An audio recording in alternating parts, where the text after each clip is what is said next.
나는 아무것도 아닙니다. 주님의 사랑이 없으면. 사랑하는 행복한 교회 성도 여러분, 이 영상을 보시는 하나님 나라의 귀한 자녀 여러분, 오늘은 시편 저자로 나오는 이 아삽과 헤만에 대해서 같이 생각해보는 시간을 갖겠습니다. 아삽이라고 하는 뜻은 모으는 자, 여호와께서 자신을 위해 모으셨다, 이런 뜻입니다. 언약궤가 예루살렘으로 옮겨져 왔을 때 헤만과 에단과 함께 찬송하는 직무를 맡았던 레위인 족속이었습니다. 또한 그는 언약궤가 적절한 장소에 놓이게 되었을 때 하나님께 합당한 찬양과 감사를 드리도록 임명된 사람들 가운데 하나였습니다. 그는 아삽의 시라는 표제가 붙은 시편 50편과 73편부터 83편을 지은 저자로 유대인들은 받아들이고 있습니다. 역대하 29장 30절에 나오는 선견자 아삽과 동일 인물인 듯합니다. 다윗의 통치 때에 아삽의 아들들은 음악을 통해 예언을 하였으며 후에 그 자손들은 요시야 왕 아래에서 노래하는 자들로 나타나 있습니다.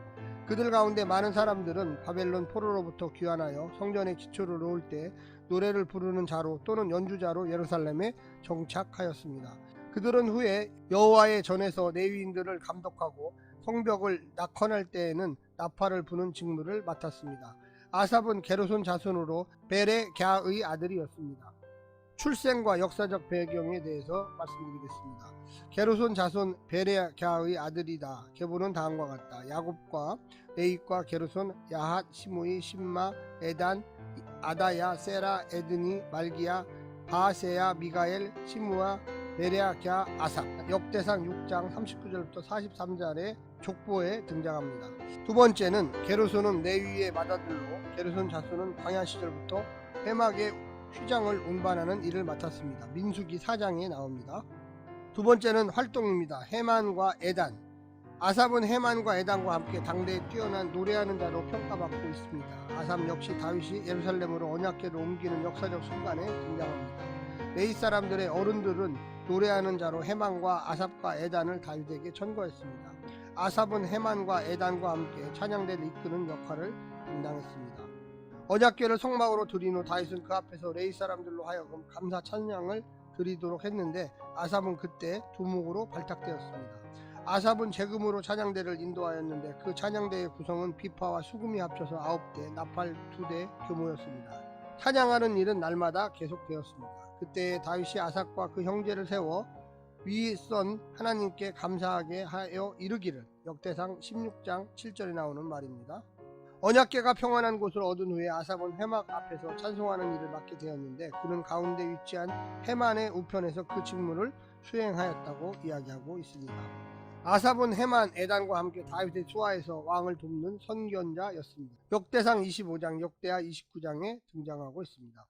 솔로몬이 건축한 성전에 언약궤를 들여놓을 때에도 아삽은 헤만, 에단과 함께 찬송하는 일을 맡았습니다. 그때의 찬양대의 규모는 재금, 비파, 수금, 나팔 등 악기가 동원된 120명의 거대한 오케스트라였습니다. 일곱 번째는 아삽은 악기뿐만 아니라 작시의 소질이 뛰어난 것 같습니다. 시편에는 그의 시가 12편이 수록되어 있습니다. 시편 50편, 73편부터 83편에 이릅니다. 아삽의 이러한 소질이 다윗의 신임을 받았던 것과는 무관하지 않은 것 같고요. 후대에 이르러서는 그의 시는 다윗의 시와 함께 여호와께 부르는 찬송으로 널리 권해졌습니다. 그가 지은 시편에는 마스길, 알다스엣, 영장, 현악, 여두둔의 법칙, 셀라, 소사님의 듯, 깃 등의 음악 용어가 풍부하게 나타나 있습니다.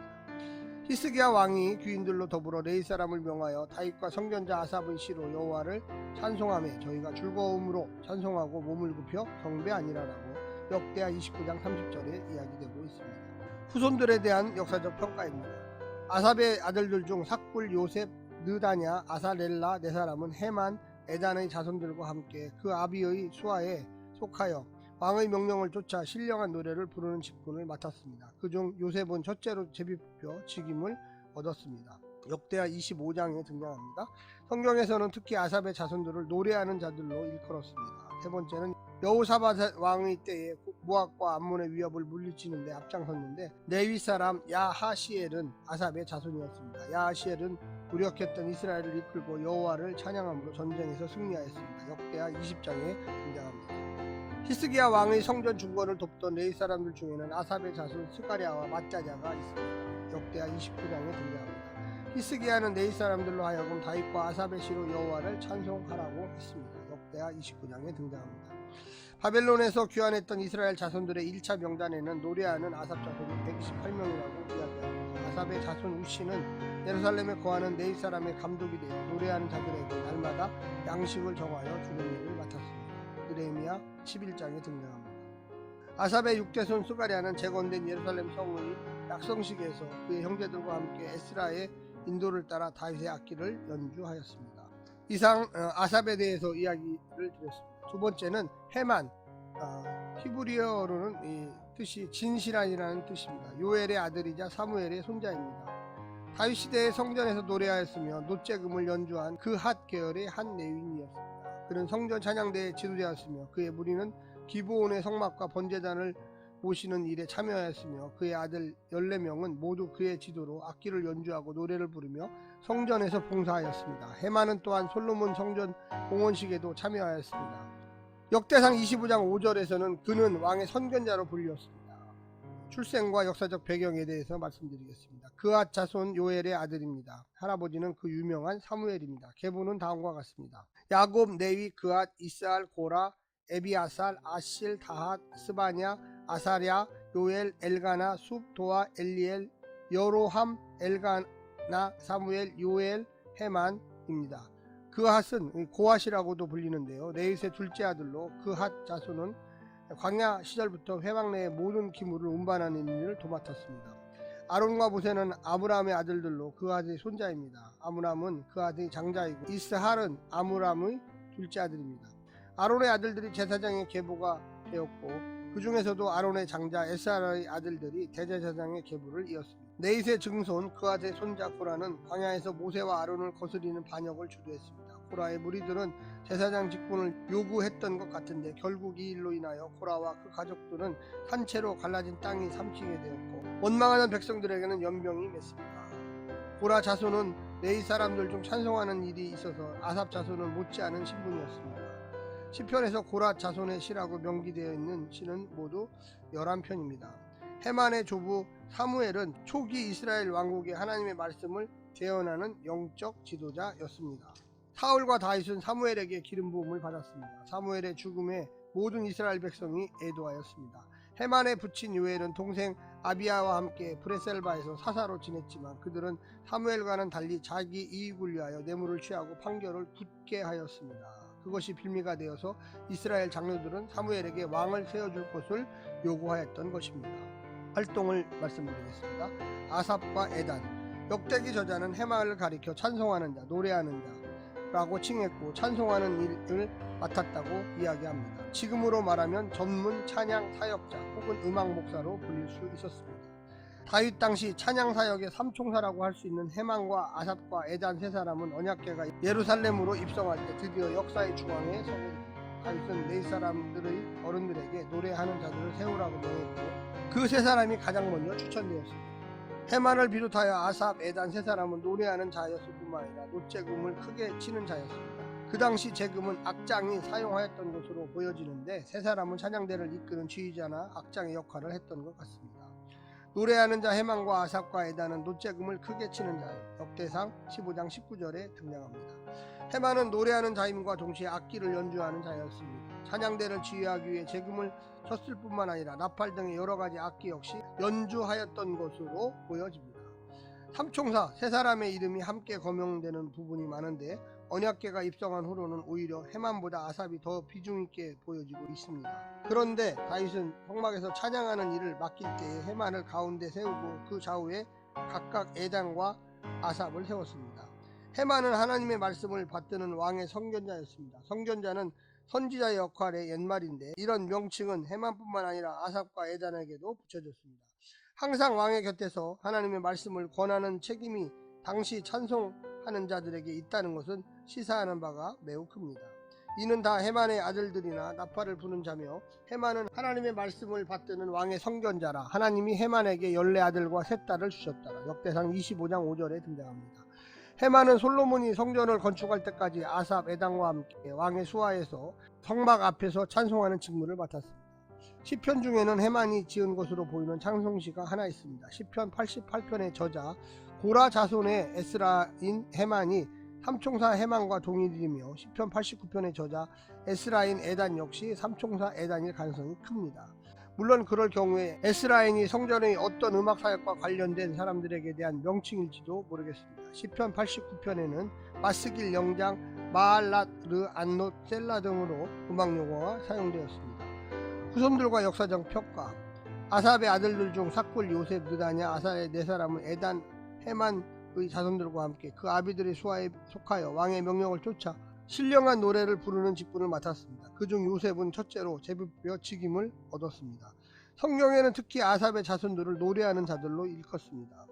여호사밧 왕 때의 모압과 암몬의 위협을 물리치는데 앞장섰던 레위 사람 야하시엘은 아삽의 자손이었습니다. 야하시엘은 무력했던 이스라엘 백성들을 이끌고 여호와를 찬송함으로써 전쟁에서 승리하였습니다. 이상으로 아삽과 해만에 대한 설명을 마치겠습니다. 사랑하는 행복한 교회 성도 여러분, 이 영상을 보시는 하나님 나라의 귀한 자녀 여러분, 오늘은 2022년 4월 28일 목요일입니다. 오늘부터 4월 30일까지 3일 동안 시편 79편부터 81편까지를 하겠습니다. 오늘 본문 시편 79편은 공동체의 애가 슬픈 노래입니다. 예루살렘 성전이 더럽혀지고 이스라엘이 조롱당한 것을 애통해하며 적나간 복수가 실행되기를 간청하는 노래입니다. 그러나 시인은 참담한 중에도 조상들의 죄와 현재 공동체의 죄를 고백하고 용서를 구하면서 하나님의 백성이여 그의 양으로서 감사하며 찬양할 것을 다짐하고 있습니다. 오늘 본문을 5부분으로 나누어 보겠습니다. 1절부터 3절 돌무더기 된 성전과 피로 물든 예루살렘. 4절부터 7절 주의 이름을 모르는 나라들에게 분노를 쏟으소서. 8절부터 9절 우리 죄악을 용서해 주소서. 10절부터 12절 우리 이웃의 비방죄를 철저히 갚아 주소서. 13절 하나님의 백성이며 양으로서 영원히 찬양. 오늘 본문 먼저 시편 79편 1절부터 13절까지의 말씀을 듣고 다시 오겠습니다.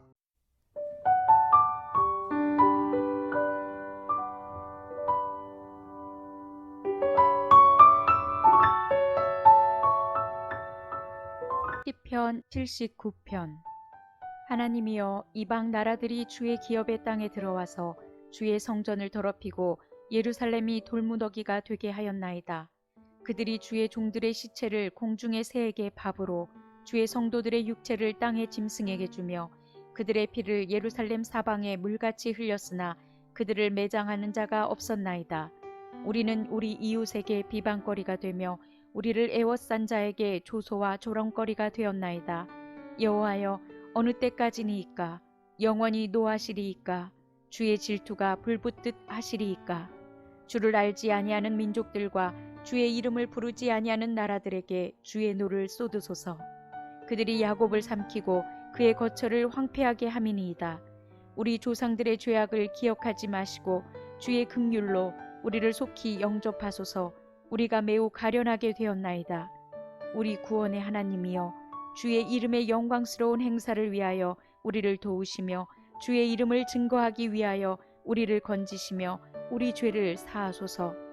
이방 나라들이 어찌하여 그들의 하나님이 어디 있느냐 말하나이까?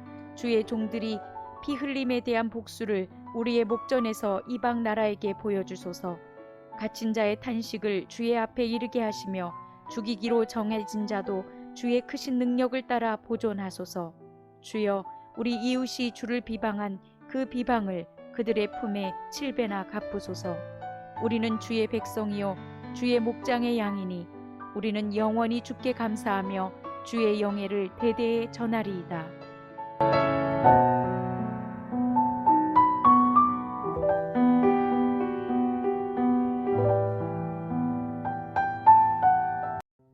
이 시편은 다소 절망적인 감정을 표현한 언어들에서 하나님 백성의 공경을 엿볼 수 있게 합니다.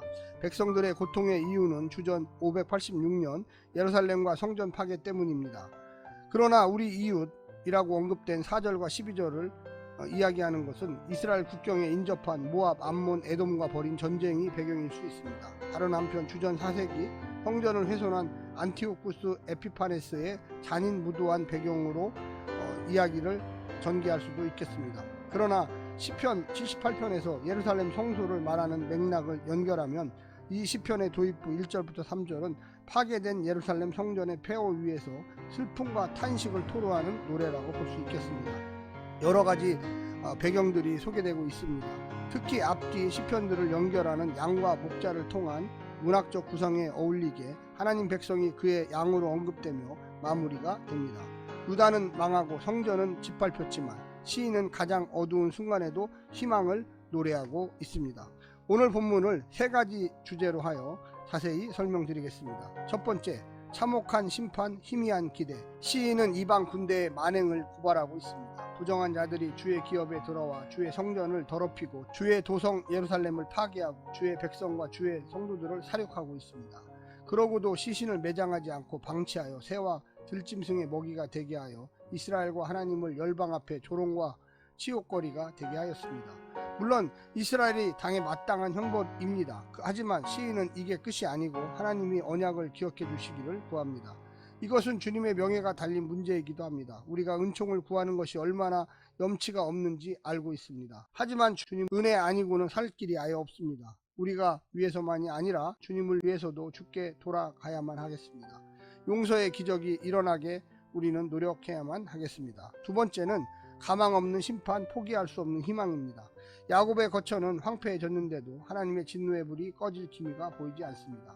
이스라엘은 갇힌 자와 죽이기로 작정한 자들처럼 보입니다. 조상들 때부터 겹겹이 쌓인 반역과 불순종이 임계점에 이르러 생긴 결과입니다. 하나님이 용서하고 나서지 않으시면 끝낼 수 없는 재앙입니다. 우리가 잘해서가 아니라 주님이 스스로 자기 영광을 위해서 우리에게 긍휼을 베풀어 주셔야 끝날 수 있는 것을 시인은 알고 있습니다. 다시 기회가 주어진다면 이 완고한 반역의 역사를 끊고 주의 이름과 영광을 드러내는 본연의 소명에 충성하는 언약 백성이 되겠다는 다짐이 이 고백 안에 담겨 있습니다. 마지막 세 번째는 심판의 도구, 심판의 대상입니다. 하나님이 자기 백성을 심판하시는 일에 이방 나라를 부르셨지만 그들이 하나님을 인정하여 순종하고 있는 것이 아닙니다. 그들은 하나님과 상관없이 오만방자하고 잔인하게 자기 욕망에게 충실할 뿐이었습니다. 하나님이 잠시 용납하신 것일 뿐 그들이 악행이 정당화될 수는 없습니다. 하나님이 스스로 욕을 당하기도 하실 것일 뿐 그들의 신이 옳고 강한 것은 아니었습니다. 시인은 그걸 알고 있습니다. 하나님께서 스스로 이 수치를 접고 영광을 드러내실 날이 올 거라고 믿고 있습니다. 그리고 자기 백성을 회복시키고 보존하실 것을 기대하고 있는 것입니다. 사랑하는 성도 여러분, 오늘 시편 79편을 통하여 다시금 읽으시면서 은혜 받으시기를 간절히 부탁합니다. 샬롬.